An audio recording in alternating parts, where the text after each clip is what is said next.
आज मैं आपको सुनाऊंगा भाग्य बड़ा या कर्म, एक बहुत ही मजेदार स्टोरी। एक जंगल के दोनों ओर अलग अलग राजाओं का राज्य था और उसी जंगल में एक महात्मा रहते थे जिन्हें दोनों राजा अपना गुरु मानते थे। उसी जंगल के बीचों बीच एक नदी बहती थी। अक्सर उसी नदी को लेकर दोनों राज्यों के बीच झगड़े फसाद होते रहते थे। एक बार तो बात बिगड़ते बिगड़ते युद्ध तक आ पहुंची। कोई भी राजा सुलह को तैयार नहीं था, सो युद्ध तो निश्चय ही था। दोनों राजाओं ने युद्ध से पहले महात्मा का आशीर्वाद लेने की सोची और पहुंच गए जंगल की उस कुटिया में जहां महात्मा रहते थे। पहले एक राजा आया और उसने महात्मा से युद्ध में विजय का आशीर्वाद मांगा।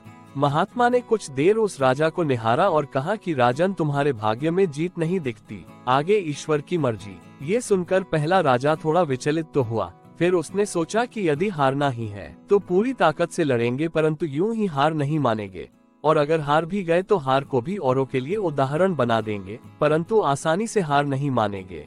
यह निश्चय कर वो वहां से चला गया। दूसरा राजा भी जीत का आशीर्वाद लेने महात्मा के पास आया, उनके पैर छुए और विजय श्री का आशीर्वाद मांगा। महात्मा ने उसे भी कुछ देर निहारा और कहा कि बेटा, भाग्य तो तुम्हारे साथ ही है। ये सुनकर राजा तो खुशी से भर गया और वापस जाकर निश्चिंत हो गया, जैसे कि उसने युद्ध तो जीत ही लिया हो। अंततः युद्ध का दिन आया। दोनों सेना एक दूसरे के आमने सामने थे और युद्ध का बिगुल बज गया। युद्ध प्रारंभ हो चुका था। एक तरफ की सेना ये सोचकर लड़ रही थी कि चाहे किस्मत में हार हो पर हम हार नहीं मानेंगे, हम अपना सर्वश्रेष्ठ कोशिश करेंगे, अपना सर्वस्व झोंक देंगे। और वहीं दूसरी तरफ की सेना एक निश्चिंत मानसिकता के साथ लड़ रही थी कि जीतना तो हमें ही है, तो घबराना कैसा। लड़ते लड़ते दूसरी सेना के राजा के घोड़े के पैर का नाल भी निकल गया और घोड़ा लड़खड़ाने लगा, पर राजा ने ध्यान ही नहीं दिया, क्योंकि उसके दिमाग में एक ही बात चल रहा था कि जब जीत मेरे भाग्य में है ही, फिर किस बात की चिंता।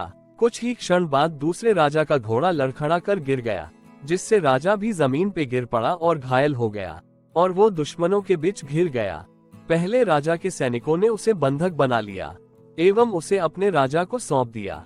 युद्ध का निर्णय हो चुका था। युद्ध का परिणाम बिल्कुल महात्मा के भविष्यवाणी के उलट था।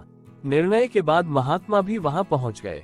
अब दोनों राजाओं को बड़ी जिज्ञासा थी कि आखिर भाग्य का लिखा बदल कैसे गया। दोनों ने महात्मा से प्रश्न किया कि गुरुवर, आखिर ये कैसे संभव हुआ।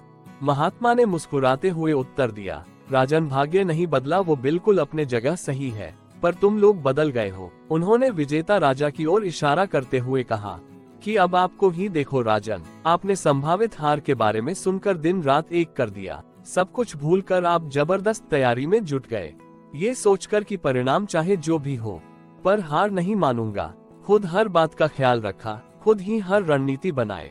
जबकि पहले आपकी योजना सेनापति के भरोसे युद्ध लड़ने की थी। अब महात्मा ने पराजित राजा की ओर इशारा करते हुए कहा कि राजन, आपने तो युद्ध से पहले ही जीत का जश्न मानना शुरू कर दिया था।